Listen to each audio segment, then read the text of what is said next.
Marhaba bikoum, deuxième partie donc de la rétro-info de la semaine et on a commencé avec la question diplomatique. L'Algérie, en achetant donc des chasseurs Su-57 russes, se trouve aujourd'hui dans un tournant géopolitique majeur. Washington, donc par le biais de la loi Katsa, pourrait donc imposer des sanctions à l'Algérie. C'était ça donc notre thème dans la première partie avec nos invités que je rappelle, Hamid Lellou qui est avec nous depuis Washington, directeur de Run for Democracy en Algérie. Hamid Lellou, merci encore. Et moi aussi, vous l'avez aperçu, Matar Salah Debbouz, avocat et défenseur des droits de l'homme, Lias Jubaili, ingénieur économiste et militant politique. On va revenir aussi sur d'autres questions. L'appel du président Abdelmadjid Tebboune aux jeunes Algériens en situation irrégulière à l'étranger, les invitant donc à revenir pour participer à la reconstruction du pays. Mais aussi, cette semaine, il y a eu cette conférence des chefs de poste consulaires qui a été chargée de présider par le président de la République au siège du ministère des Affaires étrangères, M. Sifir Reib, a précisé que la tenue de cette conférence, plus de 20 ans après sa première édition, s'est imposée comme une nécessité afin d'évaluer ce qui a été accompli en direction de la communauté nationale à l'étranger et d'adapter les mesures et procédures qui lui ont destiné. Rappelons bien sûr que l'Espagne a pris, par exemple, récemment donc la régularisation de 500 000 sans-papiers. Cette mesure, et on a vu l'afflux des Algériens en consulat, surtout d'Alicante, qui a suscité des tensions avec les commerçants. D'abord, on regarde ces images donc de la réunion, de la conférence des chefs de poste consulaires à Alger. ويعد النداء الأخير الذي وجهه السيد رئيس الجمهورية للشباب الجزائري المتواجد بالخارج في وضعيات هشة وغير قانونية دلالة إضافية على هذا الحرص الدائم لحماية أبناء الجزائر عبر اتخاذ قرارات تسوية وضعية هؤلاء الجزائريين والجزائريات. Voilà, Sifir Reib, le Premier ministre, sur cet appel de Abdelmadjid Tebboune aux jeunes Algériens en situation irrégulière donc à l'étranger. Est-ce que cela va donc inciter les jeunes à revenir en Algérie? Ces images montrent le contraire. C'était donc des Algériens qui se sont rués pour obtenir donc un document du consulat. Et ça, ces images donc consulat algérien à Alicante. ليسونسيال خاوتي اللي سكنوا بعيد وتابعين الاليكانت ما كان لا تروحوا دركا اصبروا تسكالما الدعوه وبعدا روحوا فرزوا اموراتكم باسكو اللي يروح درك قادر تشقى بوريا باسكو راكم تشوفوا في لابوليس وكلش وقال لي طفل صاحبي عيط لي قال لي راه مقافلينها خلاص دام داروا هذيك لافيل وبعد قال لي قفلوها وربي يسهل على كل واحد ان شاء الله.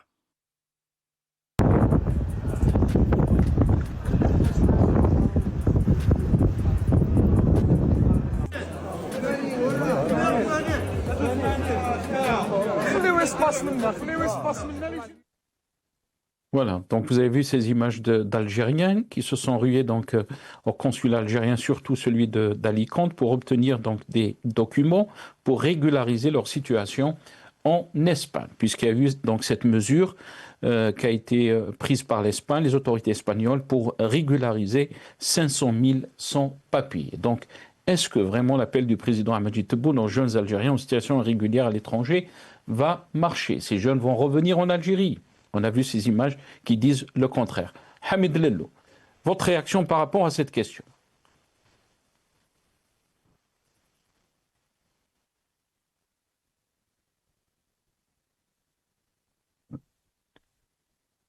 Hamid Lellou, on vous entend pas, Hamid Lellou, hein? Il y a un petit problème de son.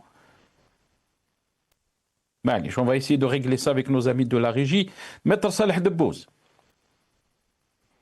Moi, je crois que c'est une question d'abord de confiance.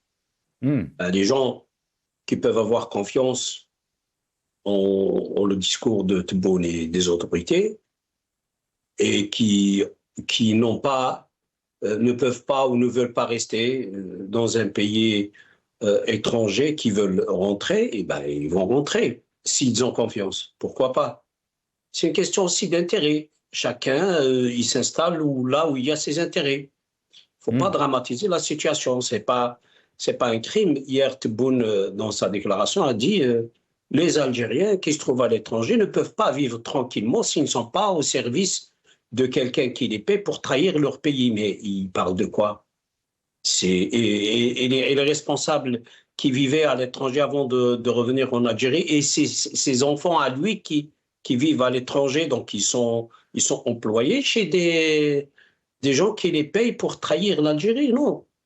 Vous pouvez vivre à l'étranger normalement si vous avez les moyens de vivre, les moyens, je veux dire, si vous trouvez un bon job et que socialement vous êtes bien installé et tranquille, au contraire, vous pouvez même vivre mieux qu'en Algérie. Mais et vous pouvez aussi bien vivre en Algérie.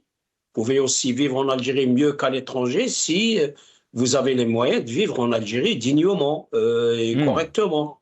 Donc c'est une question de confiance, c'est tout. Et c'est aussi une question d'intérêt et de chacun où trouve ses intérêts. Maintenant, il y a des gens qui sont certains que s'ils rentrent en Algérie, ils vont être persécutés. Donc, ils ne vont pas rentrer parce qu'ils ont une opinion qui ne convient pas au régime en place, qui ne convient pas aux autorités, parce qu'on leur demande de signer un engagement de ne pas critiquer le régime. Et il y a certains qui ne peuvent pas faire ça et qui ne veulent pas le faire, ils veulent rester libres, donner leur opinion librement quand ils le veulent.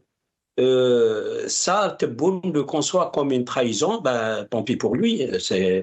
La trahison, c'est autre chose que la trahison. Parfois, ce sont les gens qui sont sur place qui trahissent le pays.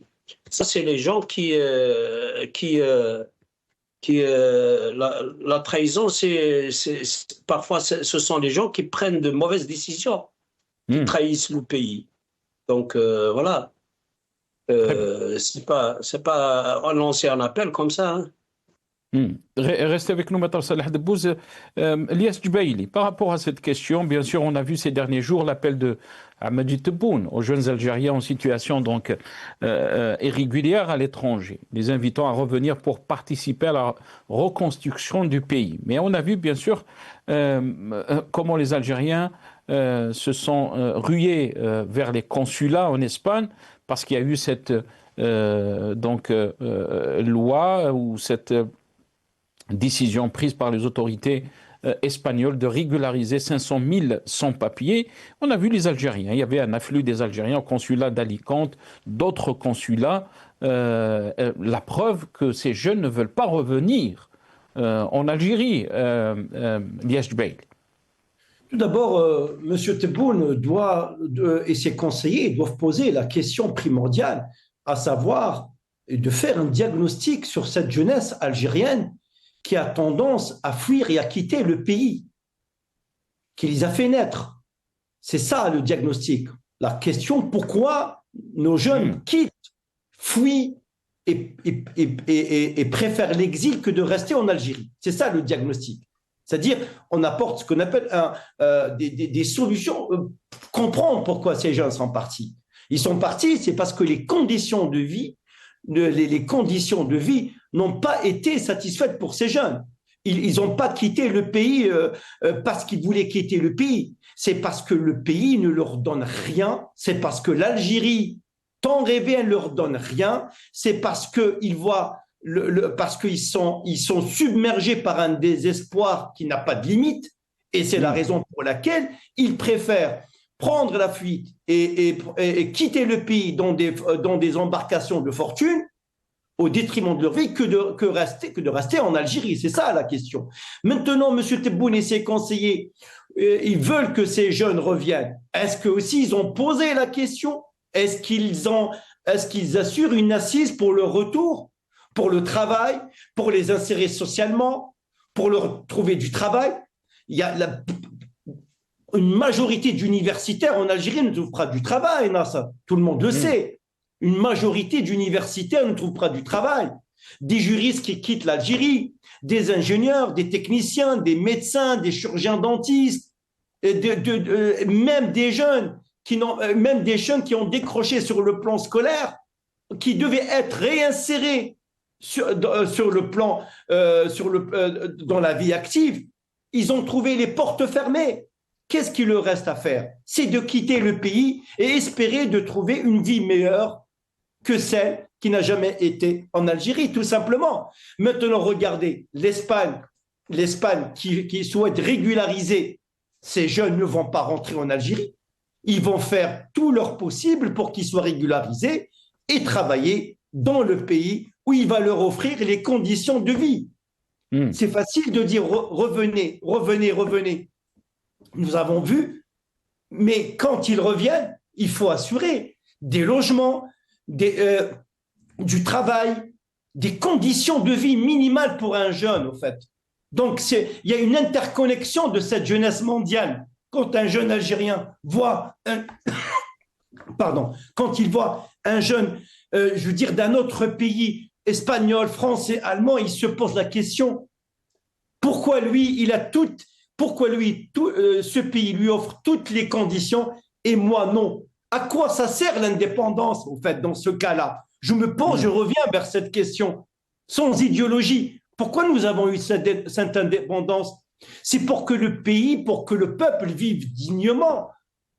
Il n'y a pas que le pain, il n'y a pas que l'eau, il y a aussi le développement des libertés aussi. Ça, c'est la question centrale aussi. Vous offrez toutes les commodités, mais si vous allez restreindre le développement des libertés, c'est-à-dire, ça veut dire que finalement, ce jeune ne se sent plus à l'aise chez lui. C'est une question, je veux dire, homogène, et c'est une question très large qu'il faut mettre à table. Le pays, il est composé de 70% de jeunes, moins de 30 ans, vous vous rendez compte?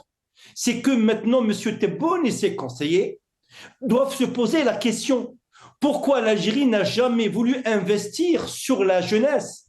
Pourquoi l'Algérie n'a jamais voulu investir sur le flux humain, sur ce potentiel riche et énorme qui s'appelle la jeunesse algérienne? À quoi bon d'avoir toute cette jeunesse qui est vivante, qui est capable de produire et de la pousser vers l'exil? C'est ça la question. Donc ça veut dire que ces gens-là, que ces jeunes, nos compatriotes, sont malheureux quand ils quittent le pays. Ils préfèrent vivre la misère que retourner chez eux. Parce que aussi, je dis une chose, c'est que le développement des libertés est absent en Algérie. Il est absent en Algérie. Un jeune, il a envie de vivre, il a envie de faire des études, il a envie de trouver un travail, il a envie d'avoir ses commodités.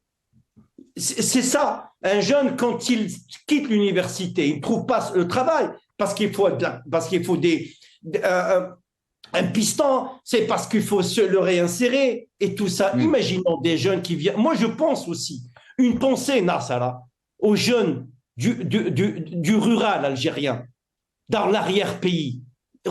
Imaginez ces jeunes, ceux qui quittent l'Algérie, peut-être aussi de la périphérie des villes, mais aussi du rural. Vous vous rendez compte du rural, aussi comment ils vivent dans des conditions très, très difficiles en Algérie. C'est ça. S'il veut se pencher, moi, je l'incite tout gentiment, aucune idéologie, pour penser à cette jeunesse, c'est le développement des libertés. Il y a des jeunes aussi, ils sont en prison. Vous prenez Mohamed Tajadid, lui, il n'a pas quitté le pays, il a voulu aider ce pays à se réformer avec sa plume. Il est en prison. C'est ça, c'est une jeunesse qui a perdu espoir dans ce pays. Il y a une rupture de confiance totale. Une rupture de confiance totale entre les dirigeants et le peuple. Mais il faut recoudre cette confiance. Pour la recoudre, cette confiance, il faut donner des gages de crédibilité, de confiance au peuple, que finalement, il n'y a pas d'autre solution pour notre pays qui traverse une crise politique multidimensionnelle. C'est le recouvrement de la confiance. C'est vraiment, c'est ça, c'est l'alternance démocratique. Très bien, restez avec nous, Lias Djbaili. Hamid Lellou, la question de la confiance dont a soulevé notre ami Lias Djbaili, mais aussi Maître Salah Debbouz, et cette réalité que vivent les jeunes Algériens quand on voit cette main tendue qui se heurte donc à cette réalité bien plus complexe. Une jeunesse déçue, déracinée par des années d'attente et d'incertitude, préfère aujourd'hui risquer sa vie en traversant la Méditerranée plutôt que de revenir dans un pays qu'elle perçoit comme incapable de répondre à leurs aspirations. Ces jeunes ne cherchent pas seulement à fuir. Notre ami Djebali a parlé de la situation des libertés. Il y a des jeunes en prison parce qu'ils ont exprimé donc leur opinion, peut-être critique de la situation, cherchent aussi à s'épanouir, à trouver un espace où leurs rêves et leurs ambitions peuvent prendre forme. Et l'Algérie d'aujourd'hui, malheureusement, ne semble pas offrir ce cadre. Hamid Lel. Alors, comme pour toute analyse, il faut bien définir le cadre dans lequel on fait notre analyse. Je vais vite fait revenir sur la discussion d'avant et pour dire que vous avez raison d'insister sur le caractère de souveraineté nationale. Et je ferme la parenthèse. La suite à venir du cas de vente d'armement et des sanctions, on saura à ce moment-là si ce régime jouit réellement de cette souveraineté nationale. Maintenant, la deuxième question. J'ai un retour d'écho là. La deuxième question, c'est, je vais l'analyser dans le cadre du contrat social. Le contrat social, comme vous avez parlé du régime algérien qui se dit représentant du peuple, donc il a une responsabilité envers ce peuple. Et aussi une responsabilité envers ses partenaires internationaux, en l'occurrence les pays européens. Quand il y a des citoyens algériens en situation irrégulière, et je le regrette pour eux, et qu'il y a des OQTF, que ce soit de la part de la France, de l'Espagne ou d'autres pays, l'Algérie officielle se doit d'accueillir ces citoyens après qu'ils aient eu un refus de séjour. C'est une obligation. Sauf que ce régime est en train d'utiliser ça comme un moyen ou un levier de chantage contre ses partenaires européens. Et c'est ça le problème qui se pose au niveau des relations franco-algériennes ou bien des relations européennes, algériennes en général. Ces jeunes Algériens qui affluent vers les consulats algériens, ils ne demandent rien à l'Algérie sauf d'avoir un document officiel prouvant qu'ils sont algériens, parce que c'est de cette manière qu'ils peuvent déposer une demande de résidence en Espagne. Et c'est pour ça qu'on voit cet afflux de citoyens algériens vers les ambassades algériennes. Alors, dans ce cas-là, moi je pose la question, qu'est-ce que ce régime a fait pour l'Algérie? Qu'est-ce que les Algériens ont fait pour l'Algérie aussi, bien sûr, mais dans le cas précis sur lequel nous débattons, je ne vois aucun jeune Algérien revenir de son propre gré vers l'Algérie, malheureusement, parce que, effectivement, comme mes concitoyens l'ont bien dit avant moi, toutes les conditions sont mauvaises pour vivre en Algérie. C'est malheureux à dire. J'ai pas envie de dire ça, mais c'est la réalité. Mais le cœur du problème ici, c'est la souveraineté, c'est ce contrat social. Est-ce que le pouvoir algérien il est capable d'assumer ses responsabilités? Apparemment non. Et il essaie de jouer cette carte. Et l'Algérien, Harraga en général, et je suis désolé pour eux, ils sont devenus une pièce d'échange et une monnaie de chantage utilisée par les deux côtés de la rive, que ce soit les Européens ou les Algériens. Voilà. Très bien. On va essayer de régler donc cet écho, Hamid Lello. Je ne sais pas si vous avez mis votre téléphone en loudspeaker, mais il nous reste donc un peu de temps pour le troisième thème de notre émission pour ce soir. La question, bien sûr, des libertés, la question des droits de l'homme en Algérie. l'affaire Nassera Dutour, bien sûr. Un juge confronté à une interdiction d'entrée jamais notifiée. Le tribunal administratif d'appel a rejeté donc lundi le recours de Nassera Dutour, tout en soulignant l'absence de notification formelle de l'interdiction d'entrée dont elle fait l'objet, un vide procédural qui pose la question des limites du pouvoir administratif et ouvre la voie à un recours devant le Conseil d'État. Mais aussi la question de disparition du docteur Djelloul Slama. Bien sûr, et ces questions qui dépassent largement des trajectoires individuelles, puisqu'on va revenir sur la situation en général des libertés et droits de l'homme en Algérie. D'abord, on regarde cette petite vidéo et je reviens à mes invités juste après ça.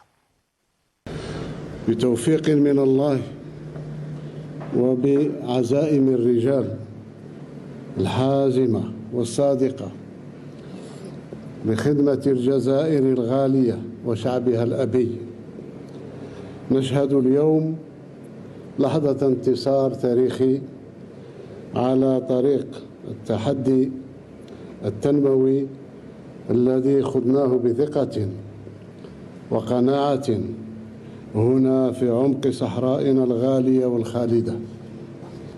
إنها لحظة نقف فيها على خطوة من خطوات التجسيد العملي لإنجاز وطني استراتيجي تاريخي كان دائما يذكر ويذكر كأنه حلم بعيد المنال بتوفيق من الله. Voilà, donc Tebboune parlait de Raj Bilet. Pourquoi on a passé cette vidéo? Puisque donc le docteur Djelloul Slama a critiqué bien sûr ce projet et beaucoup de questions par rapport à sa disparition. Le matin d'Algérie qui s'est posé la question où est passé l'économiste Djelloul Slama. Athman Mahzouz, le président des RCD, brise le silence. L'absence prolongée de l'économiste Djelloul de l'espace public suscite interrogation et inquiétude. Selon plusieurs sources concordantes, son arrestation serait intervenue donc à la suite d'une émission télévisée. Raj Bilet en défense de Djelloul Slama par Hassan Qadi. Si le projet de Raj Bilet n'arrive pas à surmonter le scepticisme qui l'entoure chez nombre d'experts et donc par-delà, dans une partie de l'opinion, c'est sans doute qu'il est mal vendu par la propagande officielle. Mais aussi, la question aussi, ou l'affaire de Nassera Dutour. D'abord, on regarde la vidéo de Djelloul Slama, dont il avait donné son avis scientifique, économique, par rapport à ce projet de Raj Bilet.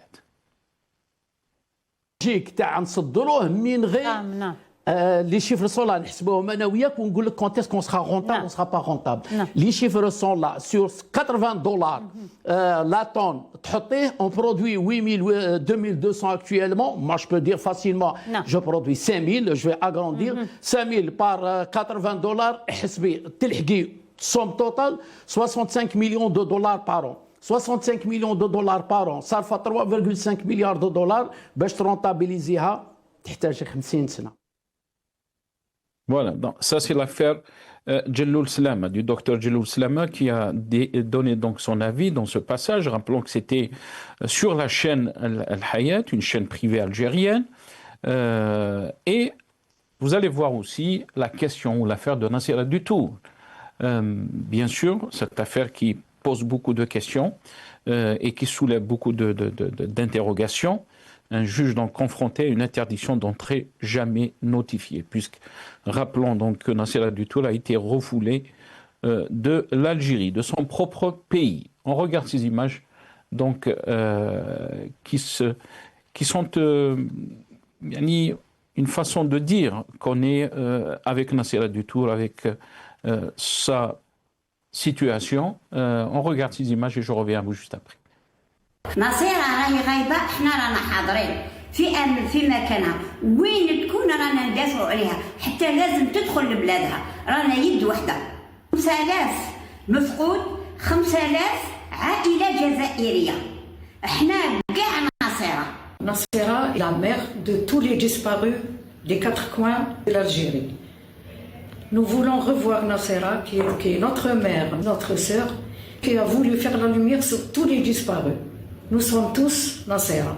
نندد بشدة بمنع مواطنة جزائرية السيدة نصيرة ديتور رئيسة جمعية SOS مخطوفين ومختطف عبروش أمين بالدخول التراب الجزائري، وهذا منافيا للقانون وللدستور والمواثيق الدولية، ونقولها بكل اللغات بسطة بسطة وكلنا نصيرة ديتور.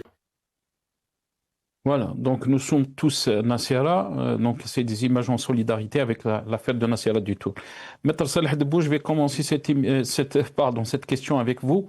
Je pense que vous étiez mon invité aussi, on en a parlé, mais aussi cette question des libertés, cette question des droits de l'homme en Algérie revient souvent, elle est récurrente dans nos émissions.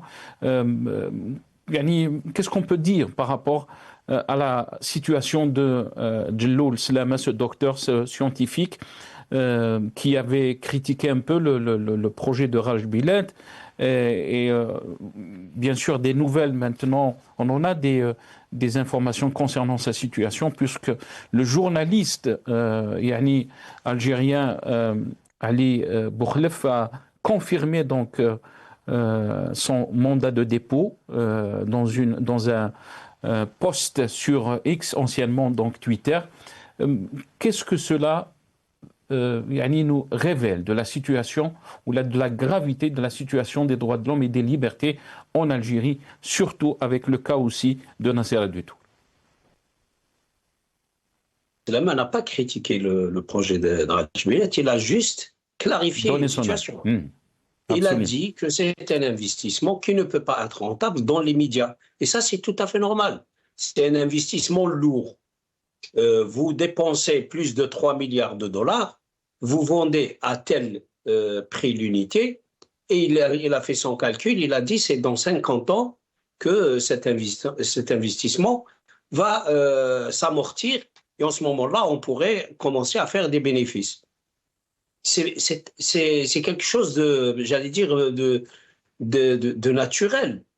L'État, c'est-à-dire les dirigeants du pays doivent confirmer ça. Ils doivent dire oui, c'est vrai, c'est un investissement lourd. Le retour d'investissement va se faire à partir mais nous sommes en train de construire une base qui va donc. Il est où le problème? Non, mais ils sont sensibles, ils veulent donner une illusion que voilà, on a posé la voie ferrée, demain les milliards de dollars vont aller dans les caisses de l'État. D'ailleurs, même hier, Tebboune, il a presque dit la même chose dans son entretien. Je ne sais pas si vous avez remarqué quand on lui a posé. Il a parlé de 3 à 4 ans. Non, il n'a pas parlé de 3-4 ans. Il a dit il y a des gens qui regardent dans ce projet l'aspect financier et économique, mais la question, c'est pas ça, c'est pas seulement ça.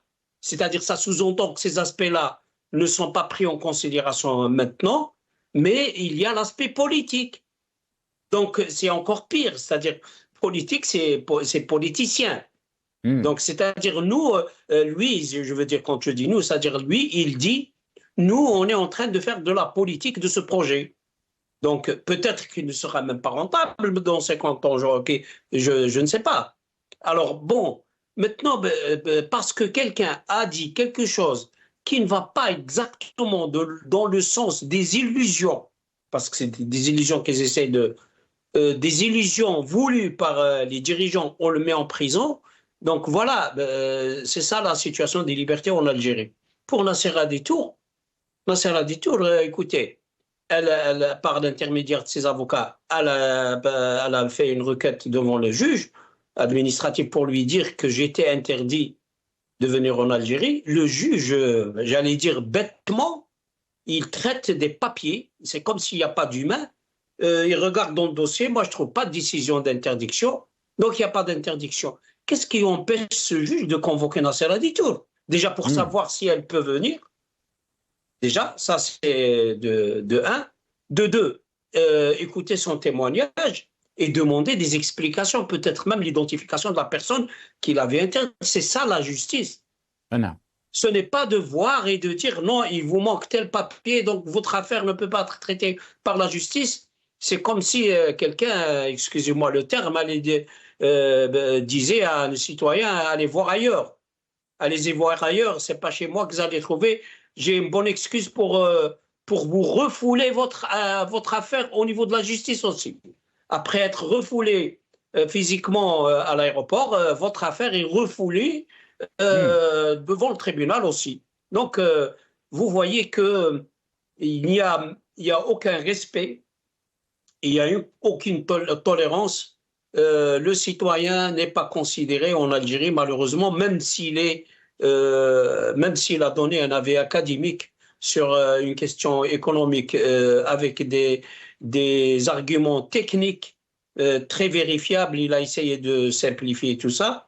Non, ce n'est pas toléré. Demain, ils peuvent lui dire il faut changer certaines théories scientifiques que vous êtes en train d'enseigner pour dire le contraire de ce que disent ces théories, et sinon vous pouvez aller en prison. Donc voilà, c'est vraiment de la caricature, malheureusement, qui fait sourire, mais avec beaucoup de tristesse. Très bien. Restez avec nous maintenant, Salah Debbouz. Hamid Lello, il y a une caricature qui fait sourire avec beaucoup de tristesse, a dit notre ami maître Salah Debbouz, pour un peu caricaturer la situation des libertés et droits de l'homme en Algérie, cette situation du docteur Djelloul Slama, qui a été confirmée après plusieurs jours, presque 12 jours. On s'est posé la question, les Algériens se sont posé la question, qu'est-ce qui s'est arrivé? Qu'est-ce qui est arrivé donc à ce docteur, cet expert Djelloul Slama, disparu donc, et là bien sûr ce poste de Ali Boukhlef, le journaliste Ali Boukhlef, qui a publié donc sur X, anciennement Twitter, et là on va regarder le post, nos amis de la régie, si c'est possible. L'économiste Djelloul Slama a été mis ce jeudi 5 février sous mandat de dépôt par le juge d'instruction près le tribunal de Dar el-Baïda à Alger. Voilà. Mais aussi, la question de Nassera Dutour, notre ami Maître Salah Debbouz l'a mentionné dans son analyse. Rappelons qu'il y avait une vague de solidarité pour la militante interdite d'entrer en Algérie, des militants, des journalistes, avocats, partis d'opposition, dont le chef du parti du RCD, Athman Mazouz. Les vidéos de soutien à Nassera Dutour donc, se sont multipliées cette semaine. Cette situation que vit notre pays en termes de répression, si on peut l'appeler ainsi, mais en termes aussi de liberté, de manque de liberté, mais aussi de question aussi on s'attaque plus aux militants politiques, on s'attaque plus donc aux militants des droits de l'homme, on s'attaque encore plus maintenant aux experts. Comment on est arrivé à cette situation, Hamid Lello? Tout d'abord, j'aurais aimé dire à Maître Debbouz qu'il avait tort de décrire la situation comme une caricature, mais malheureusement, il a raison. De mon côté, vous savez, à chaque fois que j'essaie de faire une lecture, j'essaie de trouver un cadre académique pour faire cette lecture et j'en trouve pas. Il n'y en a pas, parce que c'est une constitution, malheureusement, j'ai vraiment honte de le dire, mais c'est un bout de torchon.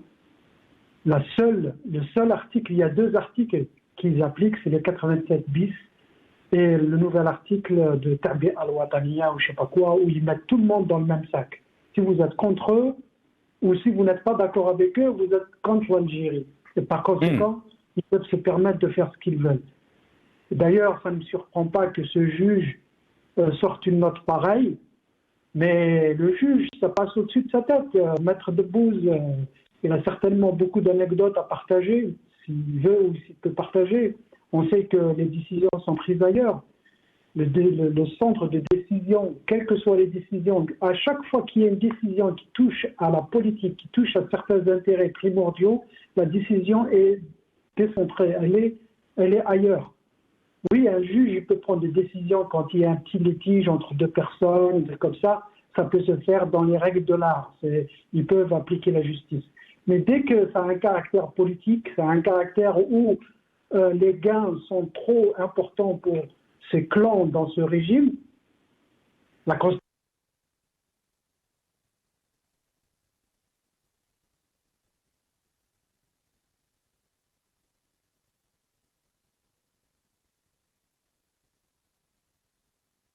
Hamid Lello, est-ce que vous... On vous entend pas, Hamid Lello, hein? Est-ce que vous nous entendez? Il y a un petit souci de connexion, je pense. Malish, on va revenir, Hamid Lello. Inch'Allah, on va essayer de régler ça avec nos amis de la régie. Yes, Jbaili, la question est à vous. On a entendu, bien sûr, Maître Salah Debou sur cette question, mais aussi un peu Hamid Lello. La question qui s'est posée, et vous-même, donc, on en a fait des émissions par rapport à cette question de liberté et des droits de l'homme en Algérie. Cette répression qui s'abattait, il s'abat toujours sur les militants politiques, les militants des droits de l'homme, mais pas que. Là, on touche à des scientifiques, à des académiciens qui donnent leur avis sur des questions quand même très importantes. Comment vous voyez comment on est arrivé à cette situation, Elias Jbaili? En fait, c'est que l'analyse est très simple, c'est que la répression est un organe de gouvernance, est un critère de gouvernance de l'Algérie actuellement, tout simplement. Tout simplement, quand on réprime un économiste parce qu'il a dit que le projet lui-même, il a donné un avis, il a dit que le projet, il n'est pas rentable. C'est-à-dire, il n'est pas rentable actuellement. Il a avancé des chiffres basiques. Hein. Voilà, la tonne de fer sur les cours internationaux, $100 la tonne.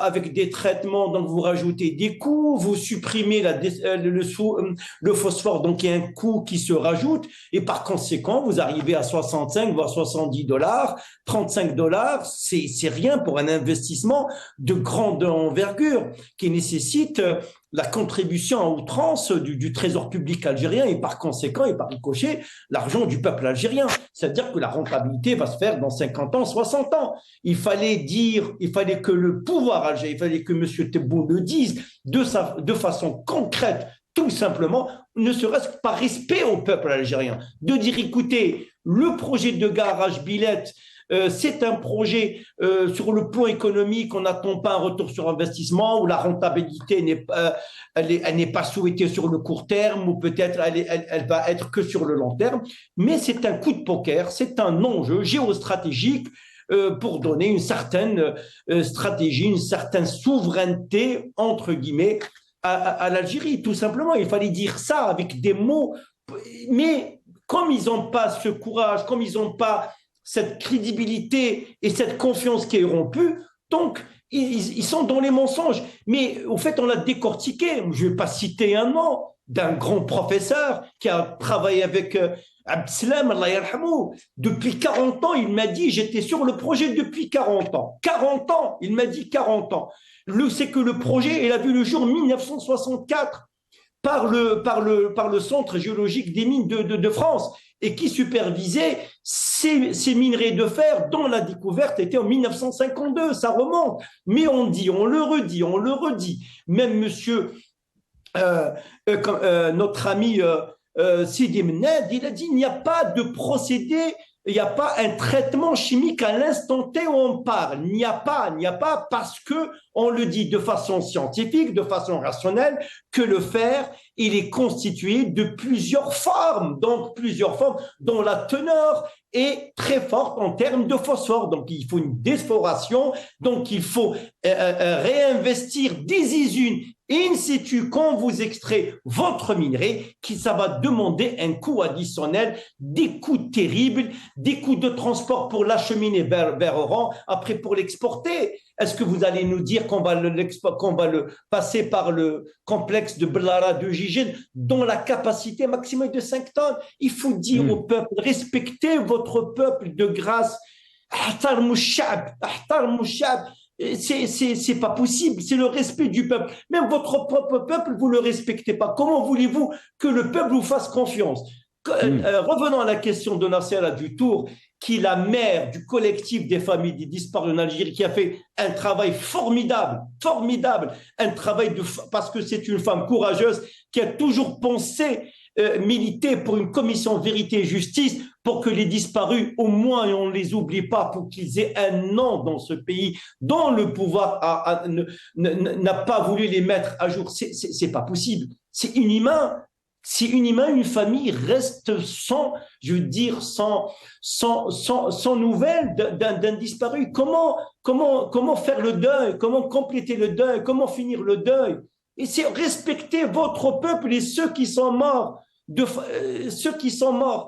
Revenons à la loi, la PAF, la police aux frontières algériennes qui empêche Nassera Dutour. Nassera Dutour, elle est algérienne, Jazaïria, avec un passeport algérien de nationalité algérienne. L'empêcher en entrée en Algérie est un crime. Qu'aucune décision de justice ne justifie son refoulement. Ils l'ont fait avec Farid Alilet. Le journaliste, en arrivant en Algérie, on l'a empêché de rentrer. C'est quoi cette manière de refouler ses propres citoyens?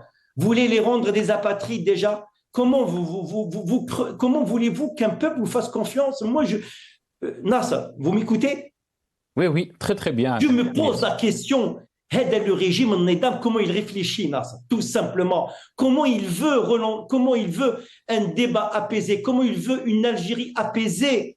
Il est en train de la creuser, il est en train de fissurer davantage notre propre pays, en empêchant des compatriotes de rentrer chez eux, en empêchant des compatriotes de fouler les pieds sur leur terre natale,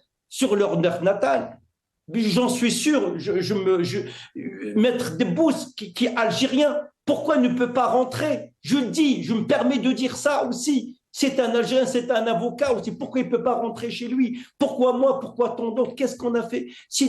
Nous sommes des compatriotes pacifiques, des citoyens algériens. Nous voulons que du bien pour notre pays, pour que les libertés identitaires, linguistiques, culturelles et économiques puissent être présentes dans notre pays, parce que c'est le ciment, si on veut, une autre Algérie. Mais le pouvoir, il est aveugle, il est muet, il refuse toute forme d'alternance, et c'est ça qui va conduire notre pays à la catastrophe. On ne peut pas rester vivre de cette manière et laisser ce pays périr devant nos yeux. Sur le plan international, il est isolé. Les sanctions peuvent arriver de part et d'autre sur le plan international. Sur le plan intérieur, tout le tissu social est détruit. L'économie, elle est en berne. Mais moi, je ne vois pas, honnêtement, comment ce pouvoir puisse, voir de façon rationnelle les choses qui vont à l'encontre du vent. Tout simplement, notre pays souffre et le peuple souffre, et le pouvoir doit prendre cette équation de dernière heure, de sauver notre pays et de redonner un élan d'espoir à notre pays en ouvrant les libertés, les champs de presse. Je veux dire, même les journalistes, M. Klam qui est en prison, alors que M. Tebboune nous dit que maintenant, si vous avez des trucs sur des ministres, vous pouvez parler à certains journalistes. Mais attendez, mais je rêve ou quoi? Mais un journaliste qui est en prison, qu'est-ce qu'il a fait? Absolument. Très bien, restez avec nous, Lias Djbaili. Hamid Lellou, ce constat de Lias Djbaili, mais aussi de Maître Salah Debbouze, de la situation des droits de l'homme et des libertés en Algérie, inquiète au plus haut niveau, mais cette évolution aussi expose le pays. Je pense que Lias Djbaili, on en a mentionné donc le danger non seulement à l'intérieur, quand on parle de la cohésion nationale, mais aussi des défis extérieurs avec cette situation géopolitique. Quand on commence à cibler pas uniquement les journalistes, les militants politiques, désormais on parle d'experts, de compétences, de la pensée rationnelle, la question qui vient à l'esprit, et je pense que ça a été exprimé par Lias Djbaili, mais aussi Maître Salah Debbouze, وين رانا رايحين? Le régime est aux abois. Il ne trouve pas d'autre choix pour se défendre, parce que c'est ce qu'il est en train de faire. que de museler les libertés individuelles, non seulement celles des opposants politiques, mais il va au-delà, même avec des scientifiques, même avec des professionnels qui apportent des explications cohérentes sur la situation économique, sociale et politique de l'Algérie. Comme je disais, il suffisait de dire quelque chose qui va contre leur désirata, ben vous êtes contre l'Algérie, parce qu'ils n'ont pas de solution de rechange. Un scientifique ou un économiste qui apporte des arguments qui vont contre votre politique, ben vous n'avez qu'à donner vos contre-arguments, donnez les chiffres. Laissez-nous consulter ces chiffres. Il parle, moi j'ai écouté un débat avec beaucoup de peine sur une télévision algérienne où les experts qui couvrent les dires et les faits de ce régime a donné des chiffres sur les investissements. On n'a fait même pas des chiffres en dinars ou en dollars. Il a dit on a tant d'investissements, tant de ceci, tant de cela. Mais c'était des estimations qualitatives. Donnez-nous des chiffres quantitatifs. Donnez-nous un endroit où on peut aller consulter. Moi, j'aimerais bien faire une critique constructive. Moi, quand je fais une analyse, j'essaie de trouver un outil ou un cadre approprié pour expliquer, et peut-être qu'on trouvera des choses positives. Moi, j'ai envie de dire des choses positives sur l'Algérie, même si c'est le régime qui va prendre le mérite. S'ils font des choses de positives, tant mieux qu'ils le fassent. Maintenant, par exemple, de cette histoire de Raj Bilal, sur leur décision, elle est purement politique parce qu'il y a la géostratégie qui bouge, on veut s'implanter dans la région pour dire que cette région nous appartient.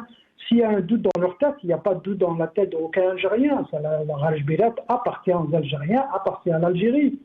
Je ne pense pas qu'avec un programme économique défaillant, annoncé, déficitaire dès le départ, que vous allez contrer une narrative ou bien un récit qui va venir d'ailleurs.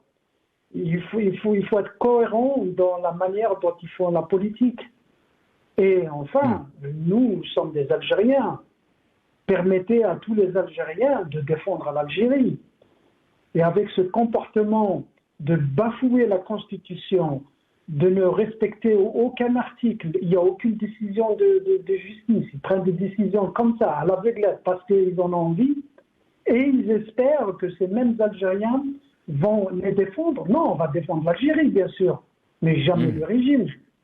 Mais il faut aussi qu'on fasse attention que notre combat ne serve pas à d'autres intérêts, parce qu'il y a beaucoup de manipulations, aussi bien du régime algérien que de la part des ennemis de l'Algérie. Il faut le dire, hein, c'est une réalité. Il faut qu'on fasse très très attention, il faut qu'on soit bien éveillé et qu'on fasse attention à ce qu'on dit ou à ce qu'on fait. Très bien, يعطيك الصحة حميد للو. Maître Salah Debbouze, 10 secondes. يعني cette façon de voir, d'exposer les choses en Algérie, يعني soit vous êtes avec l'Algérie, soit vous êtes contre l'Algérie. Et là, on est en train de diviser les Algériens. Très rapidement sur cette question, parce qu'on me dit qu'on a dépassé le temps de l'émission. Alors d'abord, je veux juste dire quelques petites remarques à ce que disait Elias. La bonne question, c'est pas comment ils réfléchissent, d'après moi, c'est s'ils réfléchissent d'abord ou pas. À mon avis, ils ne réfléchissent pas du tout. La deuxième remarque, c'est pas que je peux pas rentrer, moi je ne veux pas rentrer en Algérie pour le moment. Le jour où je voudrais, je verrai si je peux ou pas. Et en fin de compte, vous êtes avec ou contre. Si vous êtes contre, vous êtes en prison ou vous pouvez même être tué ils en sont capables. On en a vu des cas. Je ne vais pas les citer maintenant. Alors cette situation, c'est une situation suicidaire. En ce moment-là, si vous critiquez le régime, moi je me demande comment je peux faire attention pour ne pas que les ennemis de l'Algérie exploitent ces critiques pour attaquer l'Algérie. On ne peut pas se taire. Il faut critiquer clairement, à mon avis. Faire attention. Moi, je voudrais savoir comment je peux faire attention pour dire ce qui ne va pas sans que cela ne soit exploité par soit les ennemis ou d'autres qui peuvent être considérés comme des ennemis d'Algérie. Très bien.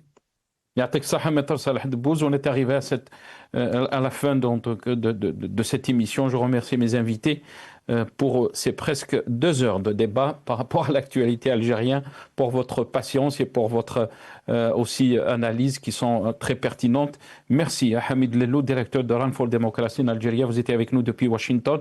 Merci à Alias Djbeili, ingénieur économiste et militant politique. Vous étiez avec nous depuis Paris. Merci à Maître Salah Debbouz, avocat et défenseur des droits de l'homme. Vous étiez avec nous depuis Bruxelles. Merci à vous, chers téléspectateurs, d'avoir suivi cette émission. Ya'tikum saha. Bqaw ala khair.